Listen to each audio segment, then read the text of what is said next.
नमस्कार। वर्तमान सारा ओडिशा सुभद्रा योजना को नहीं उठुची पड़ुची। जेबेटू सुभद्रा योजना रे घोषणा होईची सेबेटू लोकमानंक भितरे सुभद्रा योजना को नहीं लोकमानंक भितरे अनेक प्रकार किंबुद किंबाकार कथा सब घुरी बुलुची एवं विभिन्न लोक विभिन्न प्रकार कथा कहउचंती। कौन से अधिकारी बा कौन से मंत्री बा इवेन सुभद्रा योजना एसओपी भी ताकू नहीं सेहीपरि भाव स्पष्ट करी नहीं जेमती सबु लोक गोटे निष्कर्ष रे पहुंची पारिबे जे सुभद्रा योजना काहाकू मिलिबो केमिति मिलिबो किपरि मिलिबो।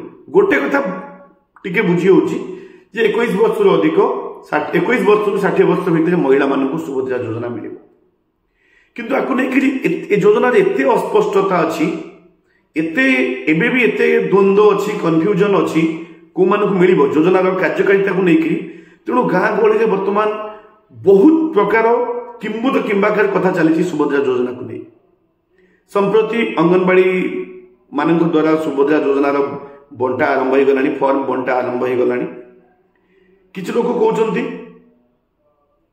सुभद्रा योजना पाई राशन कार्ड कॉपी दरकार, किछ लोक कहउचंती राशन कार्ड कॉपी दरकार नहीं एवं कोठी लिखा है राशन कार्ड कॉपी दरकार बा कोठी योजना रे बा कोठी भी लिखा है राशन कार्ड कॉपी दरकार नहीं। एटा को स्पष्ट की करिवो। एमिति अनेक प्रश्न अछि सुभद्रा योजना को नहीं जहाँ लोक माननकु बहुत परिमाण में डिस्टर्ब करूछ। लोक माननकु पाखे जे गोटे स्पष्ट वार्ता पहुंची पार नहीं।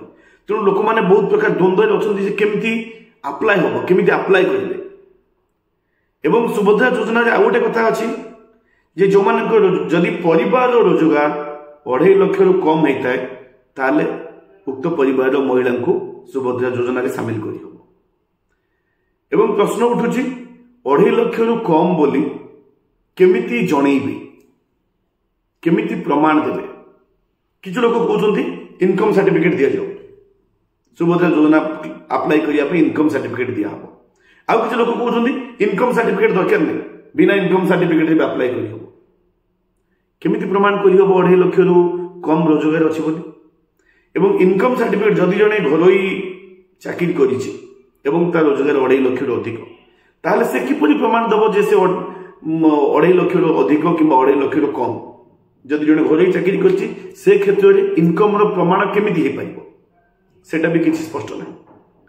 एवं अकाउंट दिया जिवो महिला रो, तेणु महिला अकाउंट रे गोटे घरोई कंपनी रे काम करथिबा गोटे पुरुषर सैलरी रिफ्लेक्ट होबो नाही, सैलरी देखा जिवो नाही।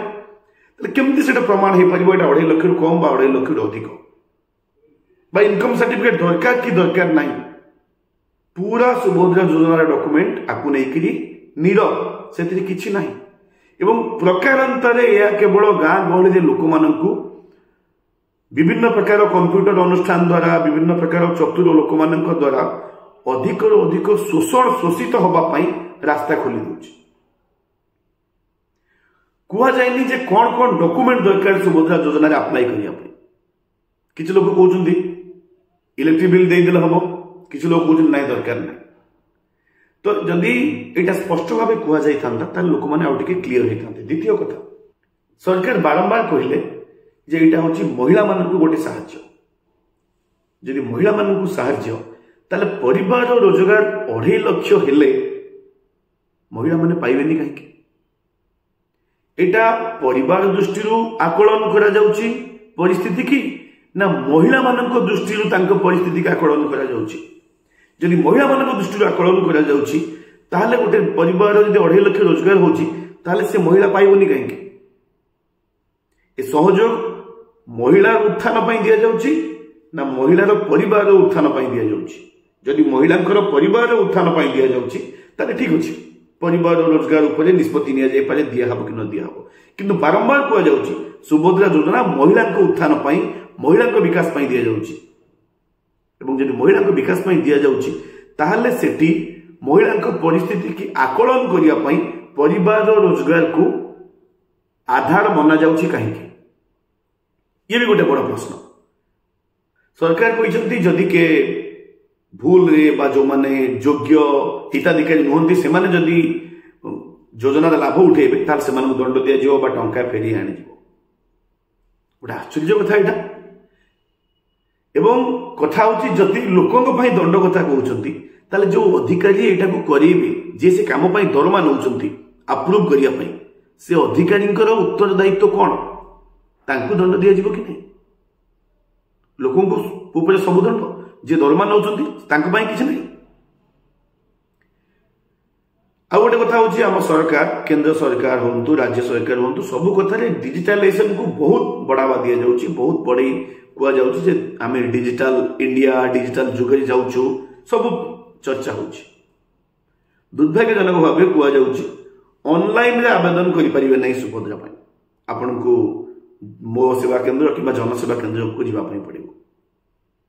एटा काहे कि लोकटिए निज मोबाइल रु बा निज पाखे थिबा कंप्यूटर रु काहे आवेदन करि परिबो नै हम पाखे कोन यथेष्ट संख्यक जनसेवा केंद्र मो सेवा केंद्र अछि सरकार आकलन करिसंती जनसेवा केंद्र मो सेवा केंद्र रे केते भिड़ होउची आकु सुभद्रा को अप्लाई करिया पई जेतेबेले पूरा दुनिया डिजिटल रो कथा उठुची लोक मानन को डिजिटल रे पेमेंट दवा पे सरकार कहउचंती ताले काहे कि जणे जनक मोबाइल रु सुभद्रा योजना को आवेदन करि परिबो नै एमिति डबल स्टैंडर्ड सरकार काहे कि नउचंती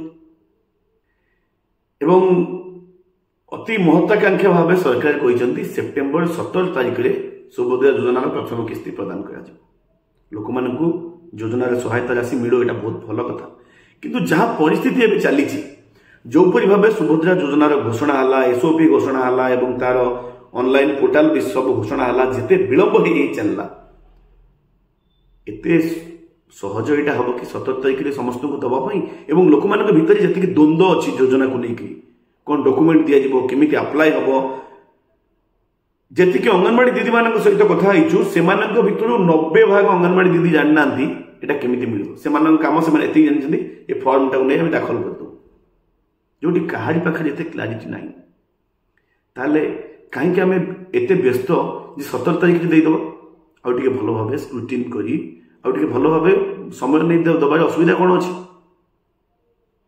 ना मोदी गस्त को लक्ष्य करी पछे भूल हो जहाँ भी हो किसी लोग देदेक प्रचार नहीं जावा प्रचार एमती करवा आम कौन ये केवल कर पछे महिला को उत्थान अच्छी गोटे योजनार उपयुक्त सठिक प्रणयन अच्छी ना प्रचार अच्छी। धन्यवाद।